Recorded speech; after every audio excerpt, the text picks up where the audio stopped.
එයා සරුවේ කියන්නේ එයාට පුළුවන් ශුක්‍රාණු නිෂ්පාදනය කරන්න. ඊළඟ પરම්පරාවක් හදන්න පුළුවන් කෙනාට තමයි අපි කියන්නේ සරුවේ කියන එක. පැහැදිලිනේ?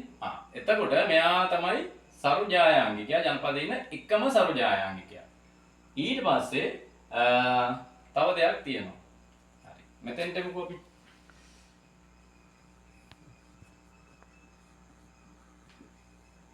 මෙන්න මෙහෙම දෙන්නෙක් ඉන්නවා.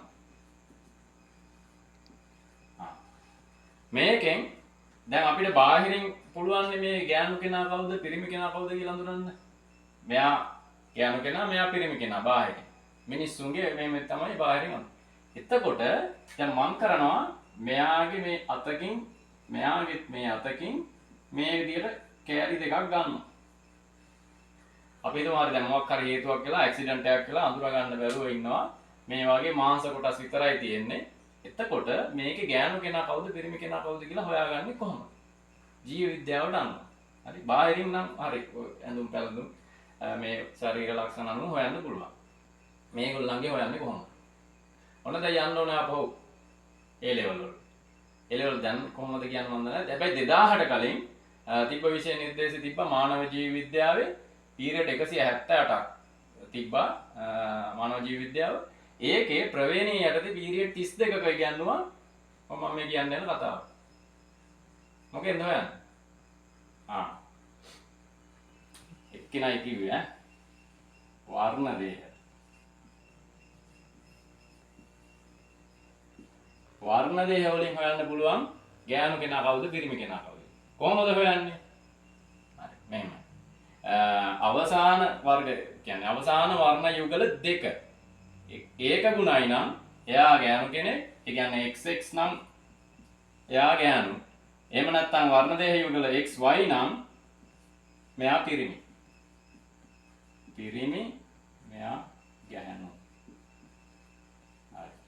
එතකොට දැන් මට එන්න ඕන උනේ මෙතෙන්ට මේගොල්ලන්ගේ එහෙම නෙවෙයි. මේගොල්ලන්ගේ තියෙන එක අනිත් පැත්ත. එතකොට මෙයා ද්විගුණයි නම් එයා ඒ කියන්නේ සරු රැජින ද්විගුණයි. ඒ කියන්නේ දෙකයින් XY පිරිමි කෙනා තමයි ඒක ගුණ. N. පැහැදිලිද? හරි.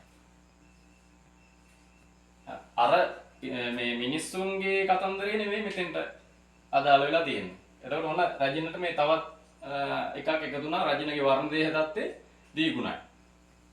හරි. මෙතෙන්ට නිකන් තේරුණාද?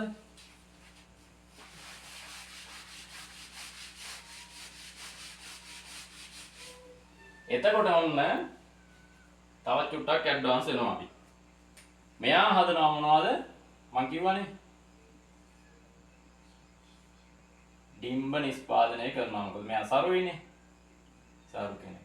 මේ විදිහට ඩිම්බ නිෂ්පාදනය කරන අන්න විදිහට න්‍යෂ්ටියක් තියෙනවා.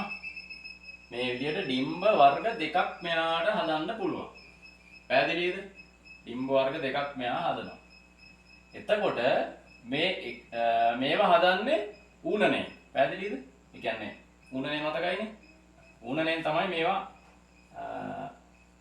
නිෂ්පාදනය මෙන්න මේ අකුරු චුට්ටක් පොඩියට ලියන්නම් බෝඩ් එක පොඩි ඈ. ඕන කෙනෙක් සටහනක් දාගන්න. එතකොට මේවා ඌනනේ වෙලා එනවා කියන්නේ ඒක ගුණයි. පැහැදිලිද? එතකොට ඔන්න මේ විදිහට මෙයා මේ ඩිම්බ වර්ග දෙකක් හදනවා. ඉස්සරහට යන්න ඒකට තේරෙනවා.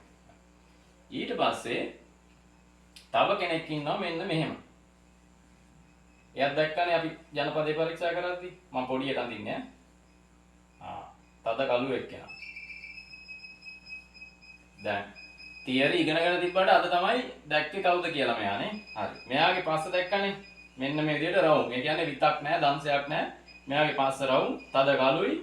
මේ විදිහට අර කට්ටලෙම තියෙනවා මෙයාගේ. එතකොට මෙයාගේ මේ අර රින්ග්ස් නැහැ. වලලු නැහැ. තද කළුයි කාල වර්ණයි.